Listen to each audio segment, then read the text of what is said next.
ശ്രദ്ധിക്കുക, ഒറ്റയ്ക്കുള്ള ഡ്രൈവിംഗ് പഠനം സുരക്ഷിതമല്ല. ഡ്രൈവിംഗ് സ്കൂളിന്റെ സഹായത്തോടെ ലേണേഴ്സ് ലൈസൻസ് എടുത്തതിന് ശേഷം ഡ്രൈവിംഗ് പഠനം ആരംഭിക്കുക. ഹലോ ഫ്രണ്ട്സ്, പുതിയൊരു വീഡിയോയിലേക്ക് ഏവർക്കും സ്വാഗതം. ഇന്നത്തെ ഒരു വീഡിയോയിൽ നിങ്ങളുമായിട്ട് ഷെയർ ചെയ്യുന്നത് ഡ്രൈവിങ്ങിൽ നിങ്ങൾ തുടക്കക്കാർ വളരെയധികം ശ്രദ്ധിക്കേണ്ടതും അതോടൊപ്പം തന്നെ ഡ്രൈവ് ചെയ്യുന്ന അവസരങ്ങളിൽ ഒട്ടുമിക്ക തുടക്കക്കാർക്കും അപകടമുണ്ടാകുന്ന അറിയാതെ ചെയ്യുന്ന വലിയൊരു മിസ്റ്റേക്കിനെ കുറിച്ചാണ് ഇന്നത്തെ ഒരു വീഡിയോയിൽ നിങ്ങളുമായിട്ട് ഷെയർ ചെയ്യുന്നത്. നിങ്ങൾ വീഡിയോ പൂർണ്ണമായിട്ട് കാണാൻ ശ്രമിക്കുക. വാഹനം ഓടിക്കുന്ന തുടക്കക്കാരിത് അറിഞ്ഞിരിക്കണം, നിങ്ങളിത് പ്രാക്ടീസ് ചെയ്തിരിക്കണം. എന്തായാലും വീഡിയോ പൂർണ്ണമായിട്ട് കാണുക. വീഡിയോ ഇഷ്ടപ്പെട്ടാൽ മറക്കാതെ ചാനൽ സബ്സ്ക്രൈബ് ചെയ്യുക. അതോടൊപ്പം തന്നെ ഈ വീഡിയോ നിങ്ങളുടെ ഡ്രൈവിംഗ് പഠിക്കുന്ന കൂട്ടുകാരുടെ ഇടയിലേക്ക് ഷെയർ ചെയ്ത് നൽകുക. അതായത് നമ്മളൊരു വാഹനം ഡ്രൈവ് ചെയ്ത് പോകുന്ന അവസരങ്ങളിൽ നിങ്ങൾ ബ്രേക്കും ആക്സിലറേറ്ററും യൂസ് ചെയ്യുമ്പോൾ ശ്രദ്ധിക്കേണ്ട ഒരുപാട് കാര്യങ്ങളുണ്ട്. കൃത്യമായിട്ടുള്ള ടൈമിങ്ങിൽ ബ്രേക്കും ആക്സിലറേറ്ററും നമുക്ക് യൂസ് ചെയ്യേണ്ടതായിട്ട് വരും. അതോടൊപ്പം തന്നെ ബ്രേക്കും ആക്സിലറേറ്ററും യൂസ് ചെയ്യുന്ന ടൈമിങ്ങിന് ഏതെങ്കിലും തരത്തിലുള്ള വ്യത്യാസങ്ങൾ വന്നു കഴിഞ്ഞാൽ സംഭവിക്കുന്നത് വാഹനം ഓഫായി പോകാനുള്ള സിറ്റുവേഷനുണ്ട്. അതോടൊപ്പം തന്നെ നമ്മൾ ബ്രേക്കും ആക്സിലറേറ്ററും യൂസ് ചെയ്യുമ്പോൾ പ്രത്യേക ഒരു ബാലൻസോടെ ചെയ്തില്ലെങ്കിൽ, അതായത് ഹാർഡായിട്ട് ബ്രേക്ക് അമർത്തുകയോ അല്ലെങ്കിൽ ഹാർഡായിട്ട് ആക്സിലറേറ്റർ കൊടുക്കുകയോ ഒക്കെ ചെയ്തു കഴിഞ്ഞാൽ നമ്മൾ ഉദ്ദേശിക്കുന്ന രീതിയിലല്ല വാഹനം പോകുന്നത്. അതുകൊണ്ട് തന്നെ ഇത് പ്രത്യേക ഒരു ബാലൻസോടെ നിങ്ങൾ ചെയ്യണം. അതെങ്ങനെ ചെയ്യാമെന്നുള്ളത് നിങ്ങളെ കാണിച്ചു തരാം. ഇപ്പോൾ നിലവിൽ നിങ്ങൾ ശ്രദ്ധിക്കുക, വാഹനം സെക്കൻഡ് ഗിയറിലാണ് പോകുന്നത്. ഇവിടെ സെക്കൻഡ് ഗിയറിൽ പോകുന്ന അവസരങ്ങളിൽ ഞാൻ ആക്സിലറേറ്റർ കൊടുക്കുന്നത് നിങ്ങൾ നോക്കുക. ഒരുപാട് ആക്സിലറേറ്റർ അല്ല കൊടുത്തേക്കുന്നത്, ചെറിയതായിട്ടാണ് ആക്സിലറേറ്റർ കൊടുത്തേക്കുന്നത്. ഇനി നമുക്ക് ആവശ്യമുണ്ടെങ്കിൽ അതിനനുയോജ്യമായിട്ട് ആക്സിലറേറ്റർ കൊടുക്കുക. അതായത് എനിക്കിനി ആക്സിലറേറ്റർ കൊടുത്ത് വണ്ടിക്ക് വേഗതയായിട്ട് വേണം അടുത്തൊരു ഗിയർ ഷിഫ്റ്റ് ചെയ്യാൻ. അതിനുവേണ്ടി ഞാൻ പതുക്കെ ഇത് ആക്സിലറേറ്റർ കൊടുത്ത് വണ്ടിക്ക് മൂവ് ആക്കുകയാണ്. അല്ലാതെ ഒറ്റയടിക്കത് ഇങ്ങനെയല്ല കൊടുക്കുന്നത്. അതായത് പതുക്കെ ആക്സിലറേറ്റർ കൊടുത്ത് വണ്ടിക്ക് മൂവ് ആക്കുന്നു. വണ്ടി മൂവ് ആയി എന്ന് ഉറപ്പ് വരുത്തിയതിന് ശേഷം ആക്സിലറേറ്റർ കൃത്യമായിട്ടും കുറയ്ക്കുക, ക്ലച്ച് ചവിട്ടുക, അതിനുശേഷം തേർഡ് കൊടുക്കുക. അതിനുശേഷം നിങ്ങൾ നോക്കുക, ഞാൻ ഇവിടെ ഇപ്പോൾ ഒരു ഇറക്കത്തോട് കൂടിയ റോഡിലാണ് ക്ലച്ച് ചവിട്ടി ഞാൻ തേർഡ് ഗിയർ കൊടുത്ത്. ഉടൻ തന്നെ എൻ്റെ കാല് നിങ്ങൾ ശ്രദ്ധിക്കുക, ആക്സിലറേറ്റർ പെഡലിൽ നിന്ന് ബ്രേക്കിലേക്ക് വന്നു. ബ്രേക്കിലേക്ക് വന്നപ്പോൾ നിങ്ങൾ മനസ്സിലാക്കേണ്ടത് വളരെ സ്മൂത്ത് ആയിട്ടാണ് എൻ്റെ കാല് ബ്രേക്കിലേക്ക് വന്നത്, അല്ലാതെ ഒറ്റയടിക്ക് ഹാർഡായിട്ടല്ല ബ്രേക്കിലേക്ക് വന്നത്. എന്നാൽ വാഹനം ഓടിക്കുന്ന ഒരു ബിഗിനറിനെ സംബന്ധിച്ച് ഇത് ചെയ്യുമ്പോൾ പലപ്പോഴും തുടക്കക്കാർക്ക് സംഭവിക്കുന്ന ഒരു മിസ്റ്റേക്ക് എന്ന് പറഞ്ഞാൽ പെട്ടെന്ന് ആക്സിലറേറ്റർ പെഡലിൽ നിന്ന് കാലയച്ച് ബ്രേക്ക് പെഡലിലേക്ക് വാഹനം സ്ലോ ചെയ്യാനായിട്ട് കാല് വെക്കുമ്പോൾ ഹാർഡായിട്ട് ബ്രേക്ക് ചെയ്യും. അതായത് സ്മൂത്തായിട്ട് ബ്രേക്ക് ചെയ്യാൻ അറിയത്തില്ല, ഹാർഡായിട്ട് ബ്രേക്ക് ചെയ്യും. വാഹനം ഒന്നെങ്കിൽ നട റോഡിൽ വാഹനം എഞ്ചിനിടിച്ച് നിൽക്കുന്ന സിറ്റുവേഷൻ വരും. അങ്ങനെ വന്നു കഴിഞ്ഞാൽ പുറകിൽ വാഹനം ഉണ്ടെങ്കിൽ നമ്മുടെ വാഹനത്തെ ഇടിക്കാൻ സാധ്യതയുണ്ട്. അതോടൊപ്പം തന്നെ നിങ്ങൾ തുടക്കക്കാർ മനസ്സിലാക്കേണ്ടത് ഒട്ടുമിക്ക വാഹനങ്ങളുടെ ബ്രേക്കിംഗ് സംവിധാനം പുതിയ വാഹനങ്ങളുടെ അതായത് പവർ ബ്രേക്ക് സംവിധാനമാണ്. സ്മൂത്തായിട്ടൊന്ന് ബ്രേക്ക് പെഡലെ നമ്മൾ കാല് വെച്ച് കഴിഞ്ഞാൽ ബ്രേക്ക് ആകുന്ന ഒരു സംവിധാനമാണ്. അതോടൊപ്പം തന്നെ സ്മൂത്തായിട്ട് ആക്സിലറേറ്റർ കൊടുത്തു കഴിഞ്ഞാൽ വാഹനത്തിന് വേഗത കൂടും. ഇവിടെ ഞാൻ കാല് വെച്ചേക്കുന്നത് വളരെ സ്മൂത്തായിട്ടാണ് ആക്സിലറേറ്റർ പെഡലെ കാല് വെച്ചേക്കുന്നത്. നിങ്ങൾ നോക്കുക, വാഹനം ആവറേജ് മൂവ് ആയിക്കൊണ്ടാണ് ഇരിക്കുന്നത്. ഇനി എനിക്കിത് ഇവിടെ ഒരു ജംഗ്ഷൻ വരുന്നു, ഇവിടെ ഞാൻ ബ്രേക്ക് പെഡലിലേക്ക് വരുന്നത് നിങ്ങൾ നോക്കുക. ഇതേ ആക്സിലറേറ്റർ പെഡലിൽ നിന്ന് ഇതേ മെല്ലെ ബ്രേക്ക് പെഡലിലേക്ക് പതുക്കെ കാലെടുത്ത് വെച്ചിട്ട് പതുക്കെ താഴ്ത്തിയാണ് വാഹനത്തിൻ്റെ വേഗത കുറയ്ക്കുന്നത്. ഞാൻ ഇവിടെ ഒരു ജംഗ്ഷനിൽ വന്നു, ഇവിടെ ഞാൻ റൈറ്റ് ടേൺ എടുക്കുകയാണ്.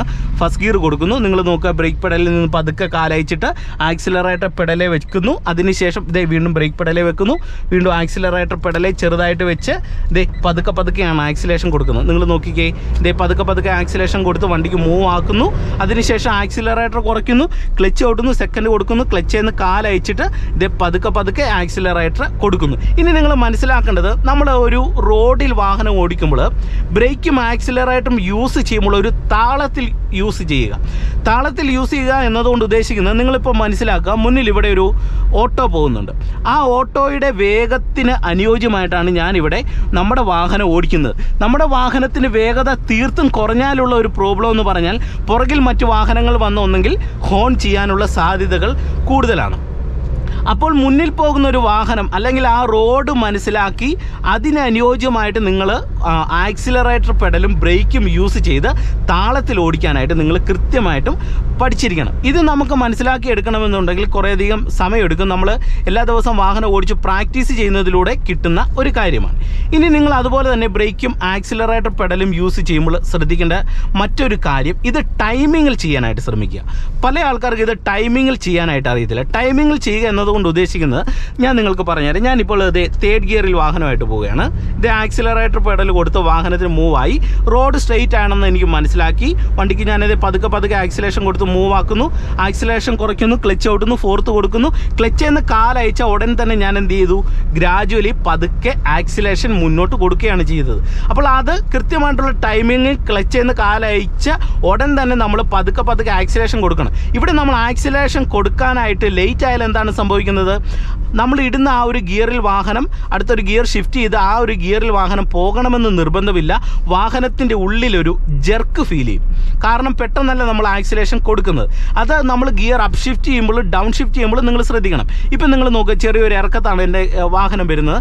മെല്ലെ ബ്രേക്ക് വാഹനം വന്ന് സ്ലോ ചെയ്യുകയാണ്. സ്ലോ ചെയ്തിട്ട് ഇതേ ഗിയർ ഡൗൺ ചെയ്തിട്ട് ഞാനിത് തേർഡ് കൊടുക്കുന്നു. അതിനുശേഷം ക്ലച്ചിൽ നിന്ന് കാലയക്കുന്നു, വീണ്ടും ബ്രേക്കിൽ നിന്ന് കാലെടുത്തിട്ട് ഉടൻ തന്നെ ഞാൻ ആക്സിലറേറ്റർ കൊടുത്തു. ഇതൊരു ടൈമിംഗ് ആണ്. കൃത്യമായിട്ട് നിങ്ങൾ വാഹനം ഡ്രൈവ് ചെയ്യുമ്പോൾ ഈ ബ്രേക്കും ആക്സിലറേറ്ററും യൂസ് ചെയ്യുന്നത് ആ ഒരു ടൈമിങ്ങിൽ തന്നെ ചെയ്യാനായിട്ട് ശ്രമിക്കുക.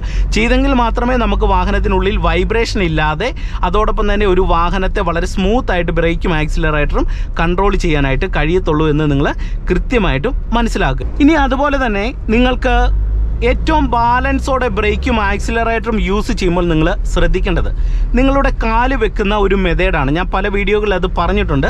അത് കാണാത്തവരാണെങ്കിൽ നിങ്ങളൊന്ന് ശ്രദ്ധിക്കുക. ഇപ്പം നിങ്ങൾ മനസ്സിലാക്കേണ്ട ഒരു കാര്യം, അതായത് നമ്മൾ ബ്രേക്കിലും ആക്സിലറേറ്ററിലും മാറി വരുന്ന അവസരങ്ങളിൽ നമുക്ക് ചിലപ്പോൾ കാലെടുത്ത് ബ്രേക്കേ വെക്കേണ്ടി വരും. ചിലപ്പോൾ നമുക്ക് നമ്മളുടെ കാല് കൃത്യമായിട്ട് ഫ്ലോറിൽ വെച്ചുകൊണ്ട് തന്നെ നമുക്ക് മാറി യൂസ് ചെയ്യാം. നിങ്ങളത് ശ്രദ്ധിച്ചൊന്ന് മനസ്സിലാക്കുക. ഇപ്പോൾ എൻ്റെ കാല് ഇത് ബ്രേക്കിലാണ് ഇരിക്കുന്നത്. ബ്രേക്കിൽ ഇങ്ങനെ ഇരിക്കുകയാണ്. ഇനി ഞാൻ ആക്സിലേഷൻ കൊടുക്കുന്ന സമയത്ത് നിങ്ങളൊന്ന് ശ്രദ്ധിക്കുക. ചെറിയൊരു ഇറക്കമാണ് ഇറങ്ങി വരുന്നത്. ഞാനിവിടെ വീണ്ടും സെക്കൻഡ് ഗിയർ കൊടുക്കുകയാണ്. ക്ലച്ച് ഔട്ടിട്ട് സെക്കൻഡ് കൊടുക്കുന്നു. ഇതേ ക്ലച്ചിൽ നിന്ന് കാലയച്ചിട്ട് ഇതേ ഞാൻ ആക്സിലേഷൻ കൊടുക്കുന്നത് നിങ്ങൾ നോക്കുക. ഞാനിത് ചെരിച്ചാണ് ആക്സിലറേഷൻ കൊടുത്തേക്കുന്നത്. അതായത് നമ്മളുടെ ബ്രേക്ക് പെഡലിൻ്റെ നേരെയാണ് എൻ്റെ കാലിരിക്കുന്നത്. ഇവിടുന്ന് ഞാൻ ചെരിച്ചത് ഈ ഒരു രീതിയിലാണ് ഇവിടെ ആക്സിലേഷൻ കൊടുത്തിരിക്കുന്നത്. അപ്പോൾ നിങ്ങൾ മനസ്സിലാക്കേണ്ടത് ചില സിറ്റുവേഷനിൽ നമുക്ക് എടുത്തു കൊടുക്കേണ്ടി വരും. അതോടൊപ്പം തന്നെ നമ്മൾ ആക്സിലേഷൻ കൊടുക്കുന്ന സമയത്ത് ഏകദേശം നമ്മളുടെ കാല് ബ്രേക്ക് പെഡലിനോട് ചേർന്ന് ഈ ഒരു അവസ്ഥയിലാണ് ഇരിക്കുന്നതെങ്കിൽ നമുക്കിത് ഇങ്ങനെ മാറി വളരെ വേഗത്തിൽ തന്നെ ആക്സിലേഷനും അതോടൊപ്പം തന്നെ വളരെ വേഗത്തിൽ ബ്രേക്കിൽ നമുക്ക് വരാൻ കഴിയുന്നതാണെന്ന് മനസ്സിലാക്കുക. അതുകൊണ്ട് തന്നെ നിങ്ങൾ വാഹനം ഓടിക്കുന്ന അവസരങ്ങളിൽ ഇത് കൃത്യമായിട്ട് ഒന്ന് പ്രാക്ടീസ് ചെയ്യാനായിട്ട് ശ്രമിക്കുക. അപ്പോൾ ഇന്നത്തെ ഈ ഒരു വീഡിയോ നിങ്ങൾക്ക് ഗുണമായെന്ന് വിശ്വസിക്കുന്നു. ഇന്നത്തെ വീഡിയോ ഇഷ്ടപ്പെട്ടാൽ മറക്കാതെ ചാനൽ സബ്സ്ക്രൈബ് ചെയ്യുക, വീഡിയോയ്ക്ക് ഒരു ലൈക്ക് തരിക. നിങ്ങൾ വാഹനം ഓടിക്കുന്ന അവസരങ്ങളിൽ ഈ കാര്യങ്ങളൊക്കെ ഒന്ന് കൃത്യമായിട്ട് ശ്രദ്ധിക്കാനായിട്ട് ശ്രമിക്കുക. വീണ്ടും നമുക്ക് മറ്റൊരു വീഡിയോയുമായിട്ട് അടുത്തൊരു ദിവസം കാണാം. എല്ലാവർക്കും വീണ്ടും നല്ലൊരു ദിവസം ആശംസിച്ചുകൊണ്ട് ഇന്നത്തെ വീഡിയോ നിർത്തുന്നു. നന്ദി, നമസ്കാരം.